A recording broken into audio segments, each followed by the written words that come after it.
check your transaction history on Amazon Prime, you can follow these straightforward steps. This guide will help you navigate through the process easily. Step 1. Sign into your Amazon account. Go to the Amazon website or open the Amazon app. Click on the sign in button and enter your email address and password to access your account. Step 2. Navigate to your account. Once signed in, locate the Accounts and List menu at the top right corner of the page. Click on it to reveal a drop-down menu, then select your account. Step 3. Access your orders. In the Your Account section, find and click on the Your Orders option.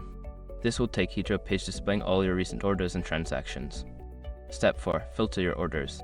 On the Your Orders page, you can filter your transactions by date, order status, or specific items. Use the filter options to narrow down your search to find a specific transaction you want to review. Step 5. Review transaction details. Click on any order to view its details. Here, you can see the transaction date, items purchased, payment method, and shipping information.